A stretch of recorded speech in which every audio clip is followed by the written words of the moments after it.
காவிரி நீர்பிடிப்பு பகுதிகளில் தொடர் மழையால் கர்நாடகாவின் கபினி அணையிலிருந்து காவிரி ஆற்றில் திறக்கும் நீரின் அளவு 25,000 கன அடியாக அதிகரிக்கப்பட்டுள்ளது.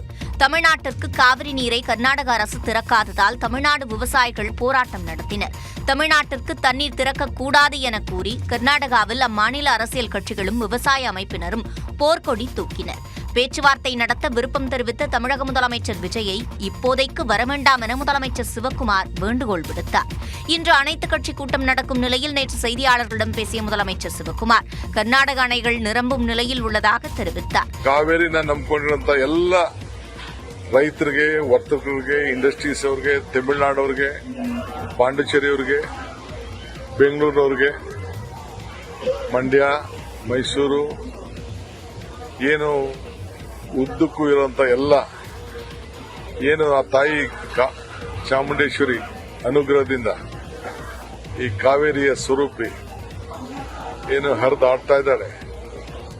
ಪ್ರಾಣಿ ಪಕ್ಷಿಗಳಾದಿಯಾಗಿ ಎಲ್ಲರೂ ಕೂಡ ನೆಮ್ಮದಿಯಿಂದ ಬದುಕಬೇಕು. சிவக்குமார் பேட்டியளித்த சில நிமிடங்களிலெல்லாம் தமிழ்நாட்டிற்கு கபினி அணையிலிருந்து தமிழ்நாட்டிற்கு உபரி நீர் திறந்துவிடப்பட்டது. நேற்றிரவு 10 மணி நிலவரப்படி வினாடிக்கு 25,000 கன அடி நீர் வெளியேற்றப்பட்டது. இதனால் கபினி ஆற்றில் வெள்ளப்பெருக்கு ஏற்பட்டுள்ளதால் கரையோர பகுதிகளில் வசிக்கும் பொதுமக்கள் பாதுகாப்பான இடங்களுக்கு செல்லுமாறு அறிவுறுத்தப்பட்டுள்ளனர். கபினி அணையிலிருந்து திறந்துவிடப்பட்டுள்ள இந்த உபரி நீர் தமிழ்நாட்டின் எல்லையான பிலிகுண்டுலுவை நாளை வந்தடையும் என்று எதிர்பார்க்கப்படுகிறது. வேலூர் மாவட்டத்தில் கடந்த சில நாட்களாக வெயில் சதமடித்த நிலையில் இரவில் திடீரென கனமழை பெய்ததால் வெப்பம் தணிந்து குளிர்ச்சியான சூழல் நிலவியது. ராணிப்பேட்டை, ஆற்காடு, அரக்கோணம், சோளிங்கர் உள்ளிட்ட பகுதிகளில் சுமார் 2 மணி நேரத்திற்கு மேல் கனமழை பெய்ததால் பல இடங்களில் மின்சாரம் துண்டிக்கப்பட்டது. காஞ்சிபுரம், ஓரிக்கை, சிவிலிமேடு, ஸ்ரீபெரும்புதூர் உள்ளிட்ட பகுதிகளிலும் மழை பெய்தது. பல இடங்களில் தண்ணீர் தேங்கியதால் வாகன ஓட்டிகள் சிரமம் அடைந்தனர். செங்கல்பட்டு மாவட்டத்திலும் பரவலாக மழை பெய்தது. மதுராந்தகம், கருங்குழி, மேல்மருவத்தூர், மாமல்லபுரம், கல்பாக்கம் பகுதிகளிலும் மழை பெய்ததால் மக்கள் மகிழ்ச்சி அடைந்தனர்.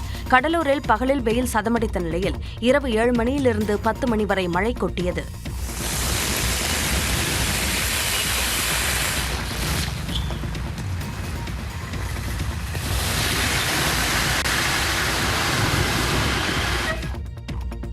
எம்பிபிஎஸ் படிப்புகளுக்கான முதல் சுற்று கலந்தாய்வு நாளை மறுநாள் தொடங்க உள்ளது.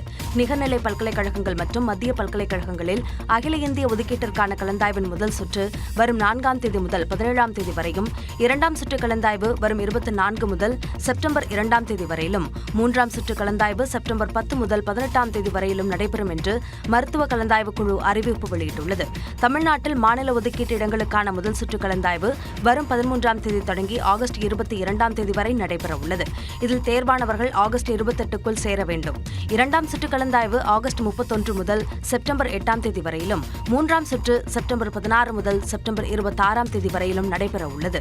மாநில ஒதுக்கீட்டு இடங்களுக்கான ஸ்டே வேகன்சி எனப்படும் கடைசி சுற்று கலந்தாய்வு அக்டோபர் 3 முதல் அக்டோபர் 5ஆம் தேதி வரை நடைபெற உள்ளது. இளநிலை மருத்துவ படிப்புகளுக்கான கல்வியாண்டு செப்டம்பர் 8ஆம் தேதி தொடங்கும் என மருத்துவ கலந்தாய்வு குழு அறிவித்துள்ளது. தமிழ்நாடு உட்பட நாடு முழுவதும் மக்கள் தொகை விவரம் அடுத்த ஆண்டு மார்ச், ஏப்ரலில் தெரியவரும் என்று தமிழக மக்கள் தொகை கணக்கெடுப்பு இயக்குநர் சுந்தரேஷ் பாபு தெரிவித்துள்ளார். நியூஸ் 18 தமிழ்நாட்டிற்கு பேட்டியளித்த அவர் மக்கள் தொகை கணக்கெடுப்பு பணிகள் குறித்து விவரித்தார். தமிழ்நாடு முழுவதும் இந்த களப்பணிக்காக 1,15,000 கணக்கெடுப்பாளர்கள் இந்த களப்பணியில் ஈடுபட உள்ளனர். இவங்களை சூப்பர்வைஸ் பண்ணுறதுக்கு 19,000 சூப்பர்வைசர்ஸ் கூட நியமிக்கப்பட்டுள்ளனர். செல்ஃப் எனுமரேஷன் பண்ணியிருந்தாலும் பண்ணலைன்னாலும் எல்லா வீடுகளுக்கும் கணக்கெடுப்பாளர்கள் வருவாங்க. செல்ஃப் எனுமரேஷன் எந்த வீட்டில் பண்ணியிருக்காங்களோ அந்த வீட்டில் அந்த செல்ஃப் எனுமரேஷன் பண்ணதுக்கப்புறம் ஒரு 12 டிஜிட் கோடு இருக்கும். அந்த கோடு மட்டும் அவங்க வச்சு காட்டினா போதும். அதை பார்த்துட்டு கொஞ்சம் செக் பண்ணிட்டு அப்ரூவ் பண்ணிட்டு கிளம்பிடுவாங்க. மறுபடியும் இந்த 33 கேள்விகளை கேட்க மாட்டாங்க. வீட்டில் ஆட்கள் இல்லாத போது மக்கள் கணக்கெடுப்பு எப்படி நடைபெறும் என்பது குறித்தும் விளக்கினார். ஒரு கணக்கெடுப்பாளருக்கு நம்ம ஒரு 200 வீடுகள் இல்லைன்னா ஒரு 800லேருந்து 900 மக்கள் தொகை இருக்கிற ஏரியாவை தான் ஒரு கணக்கெடுப்பாளருக்கு கொடுத்துக்கிறோம். அவங்க ரவுண்ட் வைஸாக போவாங்க. ஃபர்ஸ்ட் ரவுண்டு போகிறப்ப எந்தெந்த வீடுகள்லாம் லாக் ஆகிருக்கு இல்லை வீட்டில் இல்லாட்டி அதெல்லாம் குறித்து வச்சுக்கிடுவாங்க. இந்த 30 நாட்களில் லாக் ஆகிருக்கிற வீடுகளுக்கெல்லாம் மறுபடியும் போவாங்க. பக்கத்து வீட்லேயும் சொல்லிட்டு போவாங்க, இந்த மாதிரி கணக்கெடுக்கிறதுக்கு வந்திருக்கிறாங்க, சென்சஸ் கணக்கெடுக்கிறதுக்கு வந்திருக்கிறாங்க, அவங்க வந்தால் சொல்லுங்க அப்படின்னு சொல்லுவாங்க. சில இடங்களில் முடிஞ்சால் மொபைல் நம்பர் கூட வாங்கிட்டு பேசுறதுக்கும் நம்ம சொல்லியிருக்கிறோம். 2ஆம் கட்ட மக்கள் தொகை கணக்கெடுப்பு பணிகள் முடிந்து அடுத்த ஆண்டு மார்ச், ஏப்ரலில் தான் முழு விவரம் தெரியவரும் என்றும் சுந்தரேஷ் பாபு கூறினார். காமன்வெல்த் போட்டியில் பதக்கம் வென்று சாதனை படைத்த தமிழர்களுக்கு முதலமைச்சர் விஜய் ஊக்கத்தொகை அறிவித்துள்ளார். ஸ்காட்லாந்தின் கிளாஸ்கோ நகரில் நடைபெற்ற காமன்வெல்த் விளையாட்டுப் போட்டியில் ஆண்களுக்கான மும்முறை தாண்டுதலில் திருவாரூர் மாவட்டத்தைச் சேர்ந்த பிரவீன் சித்திரவேல் 16.58 மீட்டர் தாண்டி வெள்ளிப்பதக்கம் வென்றுள்ளார். பிரவீனின் சாதனை அவரது பெற்றோரை மகிழ்ச்சியில் ஆழ்த்தியுள்ளது. நான் உழைச்சேன், அதுக்கு அந்த பலன் என் பையன் அறுவடை பண்ணிட்டான். அது எங்களுக்கு கடவுள் கொடுத்த மிகப்பெரிய வரப்பிரசாதமா நினைக்கிறோம். அதே போட்டியில் மதுரை மாவட்டத்தைச் சேர்ந்த வீரர் செல்வப்பிரபு 16.52 மீட்டர் தாண்டி வெண்கலப் பதக்கம் வென்ற நிலையில் அவரது தாயார் ஆனந்த கண்ணீருடன் மகிழ்ச்சி தெரிவித்துள்ளார். ரொம்ப பேச முடியல, அழுகதான் வந்துச்சு. இல்லை சொல்ல வார்த்தை இல்லை, கொண்டு வந்துட்டாங்க. அடுத்து தங்க மெடல் அடிக்க வைப்பாங்க. இருவருக்கும் வாழ்த்து தெரிவித்துள்ள முதலமைச்சர் விஜய் வெள்ளி வென்ற பிரவீன் சித்திரவேலுக்கு 30 லட்சம் ரூபாயும் வெண்கலம் வென்ற செல்வப்பிரபுவுக்கு 20 லட்சம் ரூபாயும் ஊக்கத்தொகை அறிவித்துள்ளார். தமிழ்நாட்டின் அரசியல் களத்தை பரபரப்பாக்கிய செய்திகளை தற்போது பார்க்கலாம். காவிரி விவகாரம் தொடர்பாக உச்சநீதிமன்றத்தில் நாளை தமிழ்நாடு அரசு வழக்கு தொடுக்கிருப்பதாக அமைச்சர் நிர்மல்குமார் தெரிவித்துள்ளார். மதுரையில் உள்ள விளையாட்டு அரங்கு வளாகத்தில் இளைஞர் விளையாட்டு அரங்கை அமைச்சர் நிர்மல்குமார் திறந்து வைத்தார். தொடர்ந்து ஊடகங்களிடம் பேசிய அவர் காவிரி விவகாரம் குறித்த கேள்விக்கு பதிலளித்தார். நமக்கு வர வேண்டிய மொத்த ஃப்ளோவில் நமக்கு மேலும் ஒரு 17 TMC நமக்கு வர வேண்டிய தண்ணி இருக்கு. இது அனைத்திற்கும் சேர்த்து திங்கட்கிழமை உச்சநீதிமன்றத்தில் வழக்கு தாக்கல் செய்யப்பட உள்ளது. தொடர்ந்து பேசிய நிர்மல்குமார் அனைத்து கட்சிகள் கூட்டத்தை கூட்டாதது குறித்தும் விளக்கம் அளித்தார். முதல்வர் அவர்கள் இந்த இதுக்கு சுமூகமான தீர்வு கண்டுவிடுவார்ன்ற ஒரு பயத்துல தமிழகத்தில் இருக்கிற கட்சிகள் அனைத்தும் பாரதிய ஜனதா கட்சியோடு சேர்ந்து கொண்டு தமிழகத்திற்கு எதிராக செயல்பட்டு வராங்க. இவர்களை வைத்துக்கொண்டு நீங்க எப்படி நீங்க ஒத்த கருத்தோடு நம்ம ஒரு கூட்டத்தை கூட்ட வரும். நமக்கான தேவை நம்மளுடைய நீரை பெறுவதற்கு, அதுக்கு தேவையான அனைத்து வழிவகைகளையும் முதல்வர் செஞ்சுட்டு வராரு. தற்போதைய சூழலில் முதலமைச்சர் விஜய் கர்நாடகா செல்வதற்கான வாய்ப்பு இல்லை என்றும் நிர்மல்குமார் கூறினார். காவிரி நீரை உடனடியாக தமிழ்நாட்டிற்கு திறந்துவிட கர்நாடகாவிற்கு உத்தரவிடக் கோரி உச்சநீதிமன்றத்தில் திமுக அவசர மனு தாக்கல் செய்துள்ளது. திமுக விவசாயிகள் அணி செயலாளர் விஜயன் தாக்கல் செய்துள்ள அந்த மனுவில் காவிரி நீர் ஒழுங்குமுறை குழு மற்றும் காவிரி நீர் மேலாண்மை ஆணையம் வழங்கிய உத்தரவுகளை முழுமையாக செயல்படுத்திட உத்தரவிட கோரப்பட்டுள்ளது. அதன்படி தொடர்ந்து 15 நாட்களுக்கு தினமும் 3500 கனஅடி வீதம் தமிழ்நாட்டிற்கு தண்ணீர் திறந்துவிடவும் ஜூலை 29ஆம் தேதி முதல் ஏற்பட்டுள்ள பற்றாக்குறையை ஈடு செய்யவும் உத்தரவிடக் கோரியுள்ளது. மேலும் ஜூலை 26ஆம் தேதி நிலவரப்படி விகிதாச்சார அடிப்படையில் தமிழ்நாட்டிற்கு வழங்க வேண்டிய 9.46 TMC நீர் பற்றாக்குறையை ஈடு செய்யும் வகையில் 15 நாட்களுக்கு தினமும் சுமார் 7000 கனஅடி நீரை பிலிகுண்டுருவில் கிடைக்குமாறு உத்தரவிடவும் அந்த மனுவில் திமுக கேட்டுக் கொண்டுள்ளது. கர்நாடக அரசு உத்தரவுகளை பின்பற்றாமல் காவிரி நீரை திறந்துவிட மறுத்துள்ளதால் டெல்டா பகுதியை சேர்ந்த லட்சக்கணக்கான விவசாயிகள் பாதிக்கப்பட்டுள்ளதாகவும் திமுக சுட்டிக்காட்டியுள்ளது. மேல்முறையீட்டில் திமுகவையும் காவிரி நீர் மேலாண்மை ஆணையத்தையும் ஒரு தரப்பினராக இணைத்துக் கொள்ளுமாறும் திமுக கோரியுள்ளது. மேகதாது அணை கட்ட முயற்சி செய்து வரும் கர்நாடக அரசை கண்டித்து தேமுதிக சார்பில் ஒகேனக்கல்லில் கட்சியின் பொதுச் செயலாளர் பிரேமலதா விஜயகாந்த் தலைமையில் கண்டன ஆர்ப்பாட்டம் நடைபெற்றது. இதில் தேமுதிக பொருளாளர் LK சுதீஷ், தேமுதிக இளைஞரணி செயலாளர் விஜய பிரபாகரன், திமுக மாவட்ட செயலாளரான முன்னாள் அமைச்சர் P பழனியப்பன் உள்ளிட்டோர் பங்கேற்றனர். காவிரிக்கு தண்ணீர் திறந்து விடு, திறந்து விடு, திறந்து விடு, காவிரிக்கு தண்ணீர் திறந்து விடு. தொடர்ந்து செய்தியாளர்களிடம் பேசிய பிரேமலதா, நாடு முழுவதும் நிலவும் தண்ணீர் பிரச்சினைக்கு தீர்வு நதிகளை இணைப்பதுதான் என்று கூறினார். இது ஒரு சண்டை இல்லை, இந்தியா பாகிஸ்தான் வார் கிடையாது. தண்ணிக்காக அவங்கவுங்க உரிமைக்காக இன்னைக்கு பேசிட்டு இருக்கோம், அவங்கவுங்க உரிமைக்காக போராடுறோம், அவ்வளோதான். அதனால நடுநிலையோடு இருந்து 2 மாநிலங்களுக்கும் நல்லது நடக்கணுன்றதான் எங்களுடைய ஒரே கோரிக்கை. முன்னதாக காவிரியின் தமிழக எல்லையான பிலிகுண்டுலு பகுதியில் நீர்வரத்து குறித்து பிரேமலதா விஜயகாந்த் ஆய்வு நடத்தினார். தொகுதி மறுவரையறையை ஆதரிப்பவர்கள் எட்டப்பர்கள் என்று மக்களவை எதிர்க்கட்சித் தலைவர் ராகுல் காந்தி தெரிவித்துள்ளார். சென்னை மாமல்லபுரத்தில் நடைபெற்ற தமிழக காங்கிரஸ் கமிட்டியின் மாவட்ட தலைவர்களின் பயிற்சி முகாமில் ராகுல் காந்தி பங்கேற்றார். இதில் நிர்வாகிகள் மத்தியில் பேசிய ராகுல் காந்தி, தமிழகத்தில் காங்கிரஸ் கட்சியின் வளர்ச்சிக்கு முட்டுக்கட்டையாக இருப்பது உட்கட்சி பூசல் என்றும் அதை முறைப்படுத்தவே புதிய மாவட்ட தலைவர்கள் நியமனம் செய்யப்பட்டிருப்பதாகவும் கூறினார். கட்சிக்கு விசுவாசமாக தலைமையின் அறிவுறுத்தல்களை ஏற்று பணியாற்ற முன்வர வேண்டும் என்று நிர்வாகிகளை அறிவுறுத்திய ராகுல் காந்தி, மாவட்ட தலைவர்களின் செயல்பாடுகளை கவனித்து வருவதாகவும் கட்சி நிர்வாகிகளை அரவணைத்து செல்லாத தலைவர்களுக்கு காங்கிரஸில் இடமில்லை என்றும் எச்சரித்தார். தொடர்ந்து ஊடகங்களிடம் பேசிய ராகுல் காந்தி தொகுதி மறுவரையறை குறித்து பேசினார். Anybody who supports delimitation is betraying Tamil Nadu, is a 21st century attempt. No Tamil person should support delimitation. every single Tamil person should oppose delimitation. Every single Tamil party, national party, should defeat delimitation in the House. தொகுதி மறுவரையறை தமிழக மக்களின் எதிர்காலத்தை பாதிக்கும் பிரச்சனை என்றும் ராகுல் காந்தி தெரிவித்தார். குதிரை பேர வழக்கில் 2 நாட்களுக்கு பிறகு திருவல்லிக்கேணி காவல் நிலையத்தில் முன்னாள் அமைச்சர் செந்தில் பாலாஜி ஆஜரானார். சபாநாயகர் மீதான நம்பிக்கையில்லா தீர்மானத்திற்கு ஆதரவு அளிக்க ஊத்தங்கரை தாவேக எம்எல்ஏ இளையராஜாவுக்கு பணம் கொடுக்க முன்வந்ததாக கூறப்படும் வழக்கில் யூடியூபர் இளையராஜா உள்ளிட்டோர் கைது செய்யப்பட்டனர். குதிரை பேரத்தின் பின்னணியில் முன்னாள் அமைச்சர் செந்தில் பாலாஜி மற்றும் அவரது சகோதரர் அசோக்குமார் இருப்பதாக கூறப்பட்ட நிலையில் இருவருக்கும் முன்ஜாமீன் வழங்கப்பட்டது. இருவரும் திருவல்லிக்கேணி காவல் நிலையத்தில் ஆஜராகி கையெழுத்திட்டு வந்த நிலையில் வியாழன் வெள்ளி ஆகிய 2 நாட்கள் செந்தில் பாலாஜி ஆஜராகவில்லை. இந்நிலையில் அவர் மீண்டும் விசாரணைக்கு ஆஜரானார். அவரிடம் காவல் அதிகாரிகள் 2 மணி நேரம் விசாரணை நடத்தினர். ஆக்கப்பூர்வமான அரசு என்றால் மக்களுடைய அடிப்படை தேவைகளை, கோரிக்கைகளை, மக்களுடைய குறைகளை நிறைவேற்றக்கூடிய அந்த பணிகளில் கவனம் செலுத்தாமல் வழக்குகள் போடுவதிலே இந்த அரசு, தாவேக அரசு முனைப்பு காட்டி வருகிறது. நீங்கள் பார்த்துருப்பீங்க, நான் மட்டும் இல்லை, யார் யார் மேலையெல்லாம் எப்படிப்பட்ட வழக்குகள் எல்லாம் தொடர்ந்து வந்து கொண்டு இருக்கின்றன என்று. நீதிமன்றம் இருக்கிறது, வழக்கறிஞர்கள் இருக்கின்றார்கள். சட்டப்படி எத்தனை வழக்குகள் போட்டாலும் சரி, இல்லை இந்த வழக்குகளாக இருந்தாலும் சரி, நீதிமன்றத்தில் எதிர்கொண்டு இந்த வழக்குகள் அனைத்தும் பொய்யான வழக்குகள் என்பதை நாங்கள் நிரூபித்து காட்டுவோம். டாஸ்மாக் முறைகேடு வழக்கில் எஃப்ஐஆரில் பெயர் இல்லாதவரும் கைது செய்யப்பட்டுள்ளதாக செந்தில் பாலாஜி கூறினார். 2 கைது செய்யப்பட்டதில் ஒருவர் அந்த புகாரில், எஃப்ஐஆரில் பேர் இருக்கு, இன்னொரு எஃப்ஐஆர்லேயே பேர் இல்லை. பேர் இல்லாத பொழுதும் அவர் மீதும் அவரும் கைது செய்யப்பட்டிருக்கின்றார். டாஸ்மாக் முறைகேடு வழக்கில் செந்தில் பாலாஜிக்கு உச்சநீதிமன்றம் முன்ஜாமீன் வழங்கியுள்ளது குறிப்பிடத்தக்கது. கேரளா உள்ளிட்ட பல்வேறு பகுதிகளிலும் வெளுத்து வாங்கும் மழை. ஆந்திரா சென்ற பிரதமர் மோடிக்கு உற்சாக வரவேற்பு. காமன்வெல்த் போட்டிகளில் பதக்கங்களை குவித்த இந்தியா உள்ளிட்ட செய்திகளை டாப் 5 இந்தியா பகுதியில் பார்க்கலாம். கேரளாவில் 9 மாவட்டங்களில் ரெட் அலர்ட் விடுக்கப்பட்டிருந்த நிலையில் பல்வேறு பகுதிகளில் பெய்த அதி கனமழையால் அப்பகுதிகள் வெள்ளக்காடாக காட்சியளிக்கின்றன. கோழிக்கோடு மாவட்டத்தின் எங்கப்புடா பகுதியில் கொட்டி தீர்த்த கனமழையால் கோழிக்கோடு மைசூர் சாலை வெள்ளத்தில் தத்தளித்தது.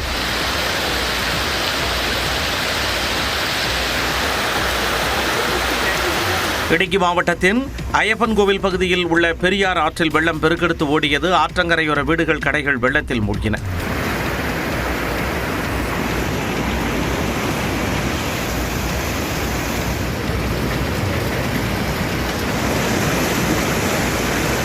கோட்டயம் மாவட்டத்தில் ஏற்பட்ட நிலச்சரிவில் ஒரு வீடு முற்றிலுமாக அடித்துச் செல்லப்பட்டது.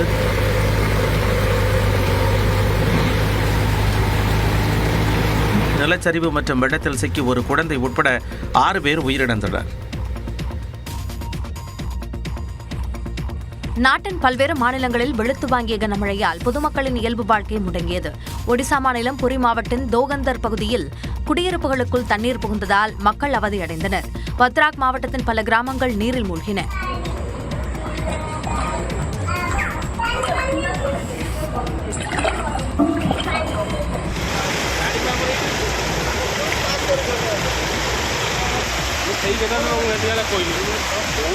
ஒடிசாவின் மழை பாதிப்புகளை முதலமைச்சர் மோகன் சரண் மாஜி ஹெலிகாப்டர் மூலமாக ஆய்வு செய்தார். குஜராத்தில் பெய்த தொடர் மழை காரணமாக ஆனந்த் நகரை வெள்ள நீர் சூழ்ந்தது. சுரேந்திர நகரில் மழை தொடர்ந்தது.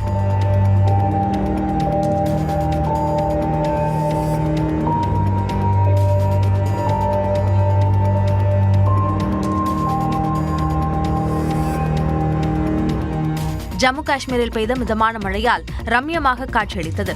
ரஜௌரியின் கவாஸ் கிராமத்தில் நிலச்சரிவு ஏற்பட்டதால் போக்குவரத்து முடங்கியது. பல்வேறு நலத்திட்டங்களை தொடங்கி வைப்பதற்காக ஆந்திரா சென்ற பிரதமர் நரேந்திர மோடிக்கு நடனமாடி உற்சாக வரவேற்பு அளிக்கப்பட்ட காட்சிகள் தான் இது. சுமார் 13,000 பெண்கள் இணைந்து பழங்குடியின மக்களின் பாரம்பரிய திம்சா நடனமாடியது இன்ன சாதனை படைத்தது. விஜயநகரம் அருகே போகபுரம் பகுதியில் நடந்த அரசு நிகழ்ச்சியில் பங்கேற்ற பிரதமருக்கு ஒரே மரக்கட்டையால் செதுக்கப்பட்ட தனித்துவமான பொப்பிலி வீணை பரிசளிக்கப்பட்டது. అందించవలసిందిగా సాదరంగా మనవి చేసుకుంటున్నాము. మనందరి చప్పట్ల మధ్య நிகழ்ச்சியில் 17,900 கோடி ரூபாய் மதிப்பிலான திட்டங்களை பிரதமர் நரேந்திர மோடி தொடங்கி வைத்தார். முன்னதாக விஜயநகரம் அருகே 5,000 கோடி ரூபாய் மதிப்பில் கட்டப்பட்ட அல்லூரி சீதாராமராஜு சர்வதேச விமான நிலையத்தை திறந்து வைத்து பிரதமர் நரேந்திர மோடி பார்வையிட்டார். அப்போது முதலமைச்சர் சந்திரபாபு நாயுடு, துணை முதலமைச்சர் பவன் கல்யாண் ஆகியோர் உடனிருந்தனர்.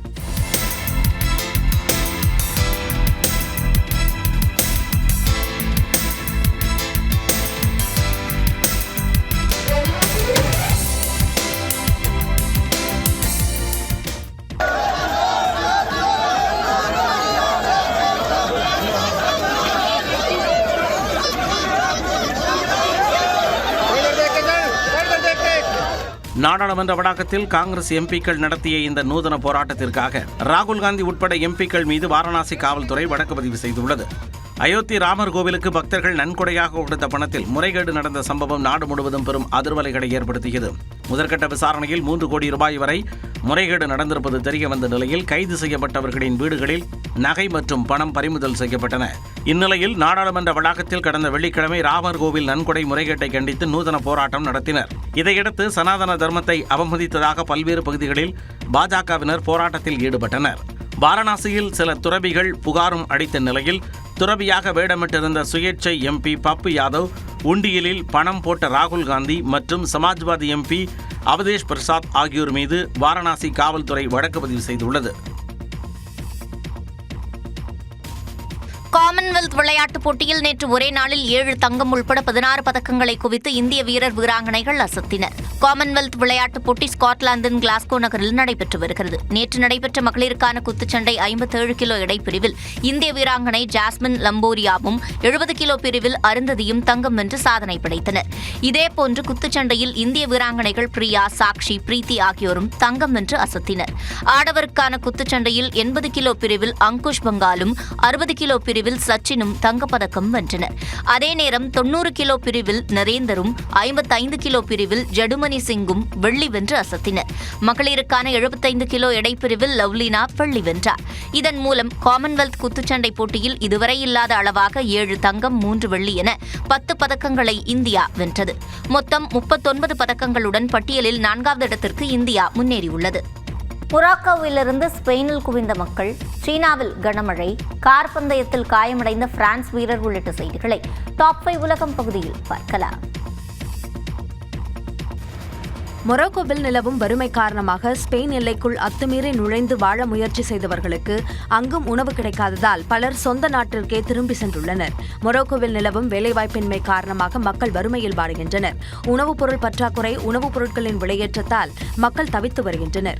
இதனால் அண்டை நாடான ஸ்பெயினுக்குள் அவ்வப்போது ஊடுருவி வருகின்றனர். இந்த நிலையில் ஸ்பெயின் கட்டுப்பாட்டில் உள்ள வளமான சியூடா நகரில் 50,000க்கும் மேற்பட்டோர் உயிரை பணயம் வைத்து கடல் வழியாகவும் நிலப்பகுதி வழியாகவும் ஊடுருவினர்.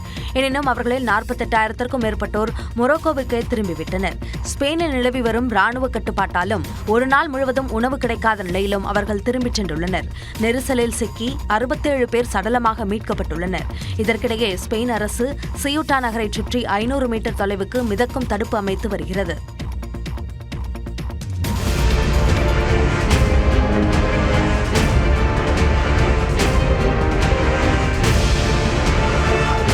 சீனாவில் கொட்டித்தீர்த்த கனமழையால் ரயில்வே தண்டவாளங்கள் சேதமடைந்த காட்சிகளே இவை.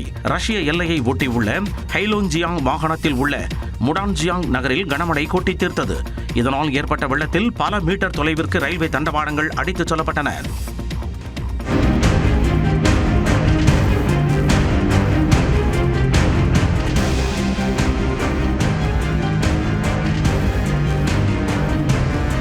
ஜியான் நகரில் லிண்டோங் மாவட்டத்தில் பெய்த பலத்த மழையால் நள்ளிரவில் கடுமையான வெள்ளப்பெருக்கு ஏற்பட்டது. தெருவில் வெள்ளம் பெருக்கெடுத்த நிலையில் சாலையோரம் வைக்கப்பட்டிருந்த பொருட்கள் நீரில் அடித்துச் செல்லப்பட்டன.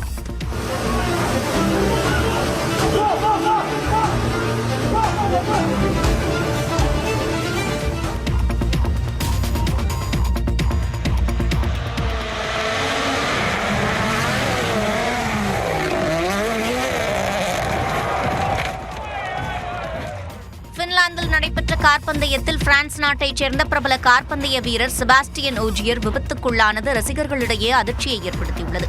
பின்லாந்தின் ஜுவாஸ்குலா பகுதியில் நேற்று கார்பந்தயம் நடைபெற்றது. டொயோட்டா காசு அணிக்காக போட்டியிடும் எல்ஃபின் எவன்ஸ் மற்றும் சக அணியைச் சேர்ந்த செபாஸ்டியன் ஓஜியர் ஆகியோர் இடையே கடும் போட்டி நிலவியது. பந்தயத்தில் ஓஜியர் முன்னிலையில் இருந்தபோது திடீரென கார் கட்டுப்பாட்டை இழந்து சாலையோர தடுப்பில் மோதி பலமுறை சுழன்று தூக்கி வீசப்பட்டது.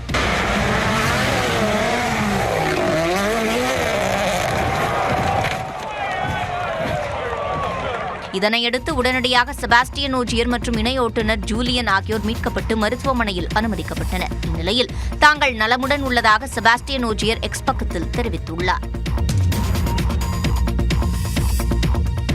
மெக்சிகோ நாட்டின் புகழ்பெற்ற கரிபியன் கடற்கரைகளை அச்சுறுத்தி வரும் சர்காசம் எனப்படும் பழுப்பு நிற கடற்பாசியை கட்டுப்படுத்த அந்நாட்டு அரசு சுமார் 200 கோடி ரூபாய் மதிப்பிலான புதிய அவசரகால திட்டத்தை அறிவித்துள்ளது. சர்காசம் என்பது கடலில் மிதந்து வளரும் ஒரு வகை பழுப்பு நிற பாசி வகையாகும். கடல் பகுதிகளில் பெருமளவு உருவாகி பெரிய தீவுகள் போல கடலில் மிதந்து திரியும் தன்மை கொண்ட இந்த பாசி அதிக அளவில் கரை ஒதுங்கும் போது கடற்கரைகள் மாசுபடுவதோடு மீன்வளத்தையும் சுற்றுலாத்துறையையும் கடுமையாக பாதிக்கின்றன. மெக்சிகோ நாட்டின் சுற்றுலா தலமான குயின்டானா ரோ கடற்கரை பகுதிகளில் இந்த ஆண்டு இதுவரை இல்லாத அளவாக சுமார் 1,19,000 டன் சர்காசம் பாசிகள் கடற்கரையை எட்டக்கூடும் என எதிர்பார்க்கப்படுகிறது. இதனை தடுக்கும் பொருட்டு அதிநவீன தடுப்புச் சுவர்கள், பாசிகளை சேகரிக்கும் படகுகள் மற்றும் ட்ரோன்கள் கடலில் தீவிரமாக ஈடுபடுத்தப்பட்டுள்ளன.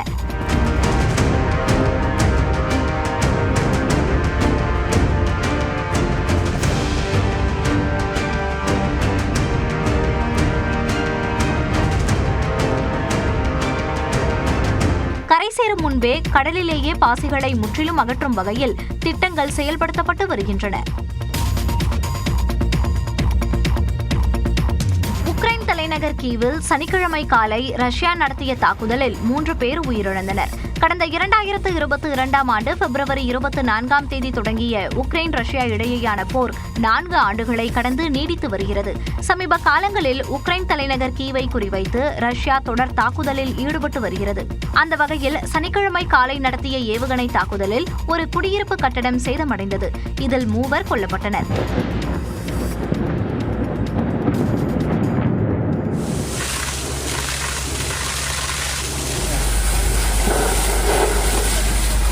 சேதமடைந்த குடியிருப்பு கட்டடத்தின் முதல் மற்றும் 2ஆம் தளங்கள் ஓரளவு இடிந்து விழுந்துள்ளதாகவும் சில கிடங்குகள் தீப்பற்றி எரிவதாகவும் கீவ் நகர மேயர் விடாலி கிளிச்கோ தெரிவித்தார். இந்த தாக்குதலில் காயமடைந்த 5 பேர் மருத்துவமனையில் அனுமதிக்கப்பட்டுள்ளதாகவும் அவர் கூறினார். ஒலியை விட பல மடங்கு வேகத்தில் பாயும் பிளாஸ்டிக் ஏவுகணைகளை வீழ்த்தும் வான் பாதுகாப்பு அமைப்புகளின் பற்றாக்குறையால் உக்ரைன் திணறி வரும் நிலையில் ரஷ்யா தனது தாக்குதலை தீவிரப்படுத்தியுள்ளது.